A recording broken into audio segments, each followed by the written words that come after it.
ದೇವರ ಪರಿಶುದ್ಧ ನಾಮಕ್ಕೆ ಸ್ತೋತ್ರವಾಗಲಿ. ಈ ದಿನದ ದೇವರ ವಾಕ್ಯ ರೋಮಪುರದವರಿಗೆ ಬರೆದ ಪತ್ರಿಕೆ 12ನೇ ಅಧ್ಯಾಯ 18ನೇ ವಾಕ್ಯ.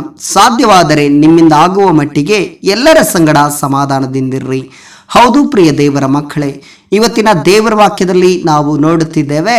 ಇಲ್ಲಿ ದೇವರ ವಾಕ್ಯವು ಸ್ಪಷ್ಟವಾಗಿ ಬರೆಯಲ್ಪಟ್ಟಿದೆ. ಸಾಧ್ಯವಾದರೆ ನಿಮ್ಮಿಂದ ಆಗುವ ಮಟ್ಟಿಗೆ ಎಲ್ಲರ ಸಂಗಡ ಸಮಾಧಾನದಿಂದಿರ್ರಿ ಎಂಬುದಾಗಿ.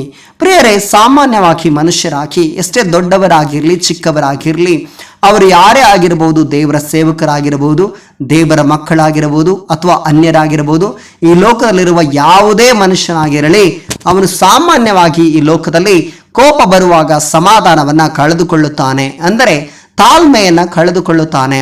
ನಾವು ತಾಳ್ಮೆಯಿಂದ ಇರೋದನ್ನ ಬಿಟ್ಟು ಬಿಡುತ್ತೇವೆ. ಆದರೆ ದೇವರ ವಾಕ್ಯದಲ್ಲಿ ಸ್ಪಷ್ಟವಾಗಿ ದೇವರ ಆತ್ಮನ ಹೇಳ್ತದೇನೆ, ನೋಡ್ರಿ, ಸಾಧ್ಯವಾದರೆ ನಿಮ್ಮಿಂದ ಆಗುವ ಮಟ್ಟಿಗೆ ಎಲ್ಲರ ಸಂಗಡ ಸಮಾಧಾನದಿಂದಿರ್ರಿ. ಅಂದ್ರೆ ನಾವು ಎಲ್ಲರ ಸಂಗಡ ಸಮಾಧಾನದಿಂದ ಇರಬೇಕು ಎಂಬುದು ದೇವರ ಒಂದು ಆಲೋಚನೆ ಅಥವಾ ದೇವರ ಚಿತ್ತವಾಗಿದೆ. ಎಲ್ಲರ ಸಂಗಡ ನಾವು ಸಮಾಧಾನದಿಂದ ಇರುವುದಕ್ಕೆ ಸಾಧ್ಯನಾ? ಸಾಧ್ಯವಾದರೂ ಹೇಗೆ ಆಗುತ್ತೆ ಎಂಬುದಾಗಿ ನಾವು ನೋಡ್ಕೊಳ್ಳೋದಾದ್ರೆ, ಅದು ಸಾಧ್ಯ ಖಂಡಿತವಾಗಿಯೂ. ಯಾವಾಗ ಅಂದ್ರೆ 12ನೇ ಅಧ್ಯಾಯದಲ್ಲಿ ಹೇಳಿರುವ ಪ್ರಕಾರವೇ 1ನೇ ವಾಕ್ಯ 2ನೇ ವಾಕ್ಯದಲ್ಲಿ ನಮ್ಮ ಆತ್ಮ ಶರೀರವನ್ನು ದೇವರಿಗಾಗಿ ಸಜೀವಯಜ್ಞವಾಗಿ ಸಮರ್ಪಿಸಿಕೊಡುವಾಗ ನಮ್ಮ ಆತ್ಮದ ಕಂಟ್ರೋಲನ್ನು, ಅಂದರೆ ಹತೋಟಿಯನ್ನು ದೇವರು ತೆಗೆದುಕೊಳ್ಳುತ್ತಾನೆ. ನಮ್ಮ ಮನಸ್ಸನ್ನು ಹತೋಟಿಯನ್ನು ದೇವರು ತೆಗೆದುಕೊಳ್ಳುವಾಗ ನಮ್ಮ ಮನಸ್ಸು ದೇವರ ಹತೋಟಿಯಲ್ಲಿ ಇರ್ತದೆ. ನಮ್ಮ ಇಷ್ಟ ಬಂದ ಹಾಗೆ ನಾವು ಮಾತಾಡೋದಿಲ್ಲ, ನಮ್ಮ ಇಷ್ಟ ಬಂದ ಹಾಗೆ ನಾವು ನಡೆಯೋದಿಲ್ಲ. ನಾವು ಸಮಾಧಾನವನ್ನು ಕಳೆದುಕೊಳ್ಳದೆ ಇರೋದಕ್ಕೆ ಸಾಧ್ಯವಾಗ್ತದೆ. ಅದಕ್ಕೆ ಉದಾಹರಣೆಗೆ ನಾವು ನೋಡ್ಬೋದು ಪ್ರಿಯ ದೇವ್ರ ಮಕ್ಕಳೇ, ಅನೇಕರು ಭೂಮಿಯಲ್ಲಿ ಜೀವಿಸ್ತಾ ಇದ್ದೇವೆ ನಾವು, ಆದರೆ ಸಮಾಧಾನದಿಂದ ಇವತ್ತು ಜೀವಿಸ್ತಾ ಇದ್ದೀವಾ? ಖಂಡಿತವಾಗಿಯೂ ಇಲ್ಲ. ಆದರೆ ಸಮಾಧಾನ ಪಡಿಸುವವರು ಧನ್ಯರು, ಅವರು ಭೂಮಿಗೆ ಬಾಧ್ಯರಾಗುವರು ಎಂಬುದಾಗಿ ಮತ್ತಾಯ ಬರೆದ ಸುವಾರ್ತೆ ಗ್ರಂಥದಲ್ಲಿ 5ನೇ ಅಧ್ಯಾಯದಲ್ಲಿ ನಾವು ನೋಡುತ್ತೇವೆ. ಹೌದು ಪ್ರಿಯರೇ, ಸಮಾಧಾನ ಪಡಿಸುವವರು ಧನ್ಯರಂತೆ, ಅಂಥವರು ಭೂಮಿಗೆ ಬಾಧ್ಯರಾಗಿರ್ತಾರೆ. ನೋಡ್ರಿ, ಸಕಲ ಜನಾಂಗಗಳೊಟ್ಟಿಗೆ ನಾವು ಸಮಾಧಾನವಾಗಿರಬೇಕು. ಈ ಭೂಮಿಯಲ್ಲಿರುವ ಎಲ್ಲರೊಟ್ಟಿಗೆ ಸಾಧ್ಯವಾದರೆ ಅಕ್ಕಪಕ್ಕದವರ ಜೊತೆ, ನಮ್ಮ ಬಂಧು ಮಿತ್ರರ ಜೊತೆ, ನಮ್ಮ ನೆರೆಯವರ ಜೊತೆ, ಎಲ್ಲರ ಜೊತೆನೂ ನಾವು ಸಮಾಧಾನದಿಂದ ಇರಬೇಕು. ಎಲ್ಲರ ಸಂಗಡ ಸಮಾಧಾನದಿಂದ ಇರುವುದಾದರೂ ಹೇಗೆ ಅಂದರೆ, ನಮ್ಮ ಜೀವಿತವನ್ನು ದೇವರಿಗಾಗಿ ಸಮರ್ಪಿಸಿಕೊಡುವಾಗ ನಮ್ಮ ಜೀವಿತದ ಹತೋಟಿಯನ್ನು ದೇವರು ತೆಗೆದುಕೊಳ್ಳಬೇಕು. ನಮ್ಮ ಜೀವಿತದ ಹತೋಟಿಯನ್ನು ದೇವರ ಕರಗಳಲ್ಲಿ ಸಮರ್ಪಿಸಿಕೊಡೋದಾದರೆ ನಮ್ಮ ಜೀವಿತವು ಖಂಡಿತವಾಗಿ ಹೇಳ್ತಾನೆ ಸಮಾಧಾನದಿಂದ ಇರುವುದಕ್ಕೆ ಸಾಧ್ಯವಾಗ್ತದೆ. ಹೌದು ಪ್ರಿಯರೇ, ನಾವು ಸಮಾಧಾನದಿಂದ ಇರುವುದು ಒಳ್ಳೆಯದು. ಯಾಕಂದ್ರೆ ನೋಡ್ರಿ, ಯೇಸು ಕ್ರಿಸ್ತನ ಈ ಭೂಮಿಯಲ್ಲಿ ಜೀವಿಸ್ತಾ ಇದ್ದಾಗ ಆತನಿಗೆ ಎಷ್ಟೇ ಹಿಂಸೆ ಬಂದರೂ ಕೂಡ, ಎಷ್ಟೇ ದುಃಖ ಬಂದರೂ ಕೂಡ, ಎಷ್ಟೇ ನೋವುಗಳು, ಶಿಲುಬೆಯ ಮರಣ ಆತನನ್ನು ಬರುವಾಗಲೂ ಕೂಡ ಆತನು ಸಮಾಧಾನದಿಂದ ತಾಳ್ಮೆಯಿಂದ ಕಾದುಕೊಳ್ಳುತ್ತಾನೆ. ಹಾಗೆ ನಿಮ್ಮ ಜೀವಿತದಲ್ಲಿ ಕಷ್ಟಗಳು ಬರಬಹುದು, ದುಃಖಗಳು ಬರಬಹುದು, ಅನೇಕ ವೇದನೆಗಳು ಬರಬಹುದು, ಅನೇಕ ಕಾರ್ಯಗಳು ನಡೆಯಬಹುದು. ಆದರೆ ನಾವು ಸಮಾಧಾನದಿಂದ ಇರಬೇಕು.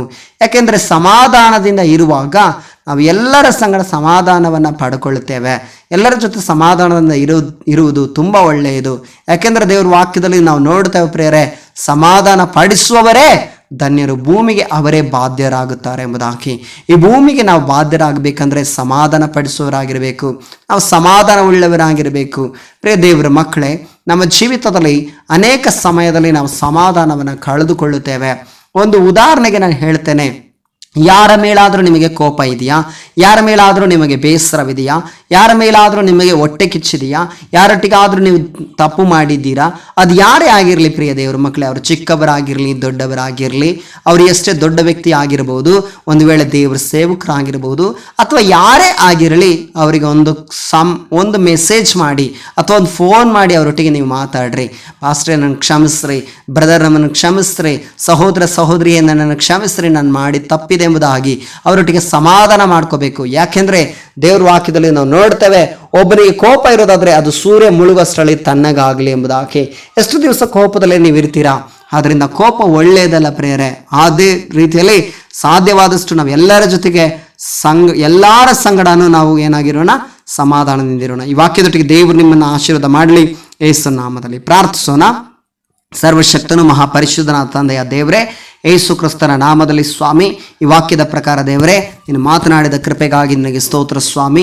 ಈ ವಾಕ್ಯದಲ್ಲಿ ಬರೆದಿರೋ ಪ್ರಕಾರ ಸ್ವಾಮಿ, ಸಾಧ್ಯವಾದರೆ ನಮ್ಮಿಂದ ಆಗುವ ಮಟ್ಟಿಗೆ ಎಲ್ಲರ ಸಂಗಡ ಸಮಾಧಾನದಿಂದ ಇರುವ ಹೃದಯವನ ದೇವರೇ, ಅಂತ ಮನಸ್ಸನ್ನು ನಮಗೆ ಅನುಗ್ರಹಿಸಬೇಕಾಗಿ ನಾವು ಪ್ರಾರ್ಥಿಸ್ತಾ ಸ್ವಾಮಿ, ಎಲ್ಲರೊಟ್ಟಿಗೆ ಸಮಾಧಾನವನ್ನು ಕಾಪಾಡಿಕೊಳ್ಳುವ ಮನುಷ್ಯರಾಗಿ ನಮ್ಮನ್ನು ಮಾರ್ಪಡಿಸೆಂಬುದಾಗಿ ಪ್ರಾರ್ಥಿಸುತ್ತಾ ಯೇಸು ಕ್ರಿಸ್ತನ ಅಧಿಕಾರವುಳ್ಳ ನಾಮದಲ್ಲಿ ಪ್ರಾರ್ಥಿಸ್ತೇನೆ ತಂದೆಯ ದೇವರೇ. ಆಮೇನ್, ಆಮೇನ್, ಆಮೇನ್. ದೇವರು ನಿಮ್ಮನ್ನು ಆಶೀರ್ವದಿಸಲಿ.